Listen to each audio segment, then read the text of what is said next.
The nuclear threshold of strategy. Iran. Conclusion: does World War III happen? Let's answer the question directly.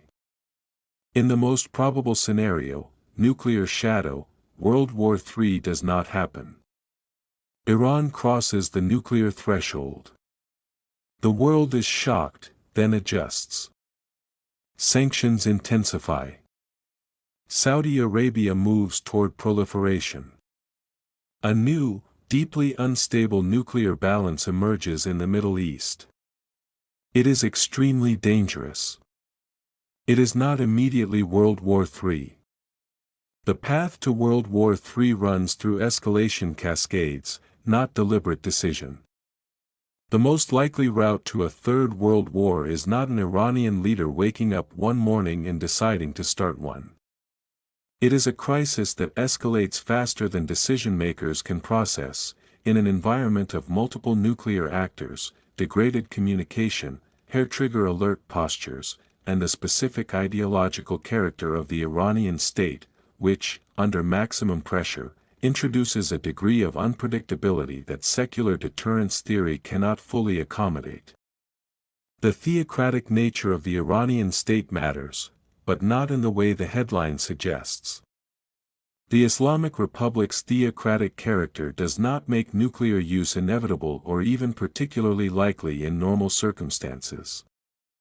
What it does is narrow the margin of safety, the range of crisis scenarios in which rational self-preservation reliably overrides ideological commitment. In a world of conventional weapons, that narrowed margin is manageable. In a world of nuclear weapons, that narrowed margin is the most dangerous thing on earth. The real World War III risk is not Iranian irrationality. It is systemic complexity.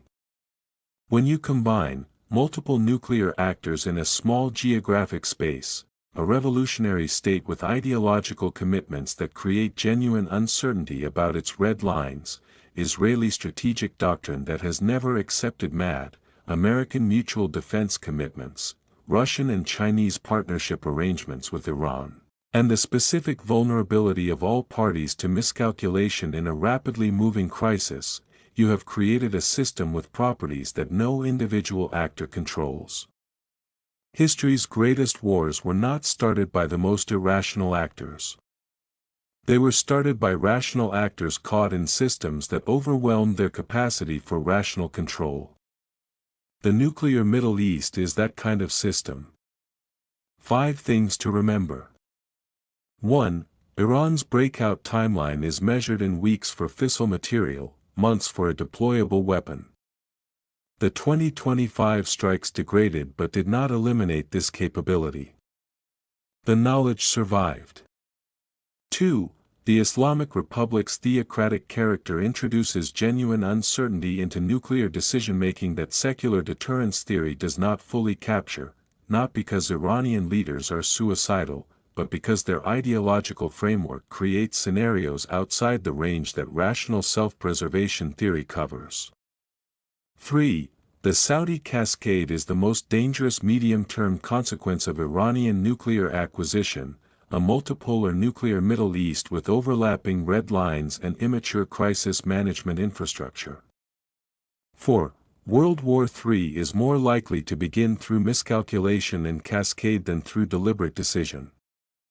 The historical precedent for this, World War I, should not be dismissed. 5. The most effective prevention of these scenarios is not a military strike. It is a negotiated framework, an Iran nuclear deal with teeth, that provides genuine security guarantees to both sides.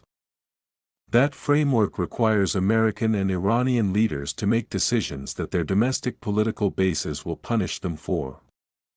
History is not optimistic about the probability of such decisions being made. Summary in 3 sentences. A nuclear-armed Iran does not immediately trigger World War III, but it creates the conditions for a regional proliferation cascade, Saudi Arabia, Turkey, others, that dramatically increases the probability of nuclear use through miscalculation in the following decades.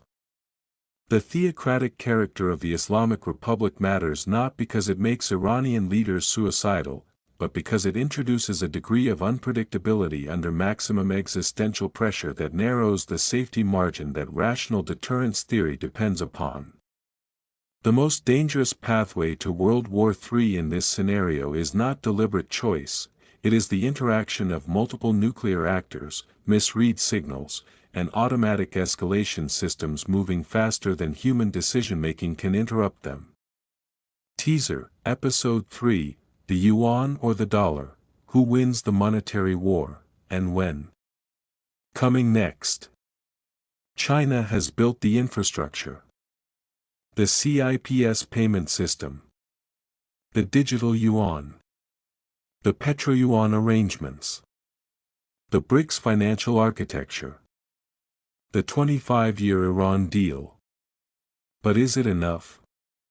Can the yuan actually replace the dollar as the world's reserve currency, or is Beijing building an impressive second-tier system that will never quite reach escape velocity? We'll look at what it actually takes to become the world's reserve currency. We'll examine why the euro failed despite every structural advantage. And we'll ask the uncomfortable question, is America's greatest threat to dollar primacy not China, but America itself? Episode 3, The Yuan or the Dollar.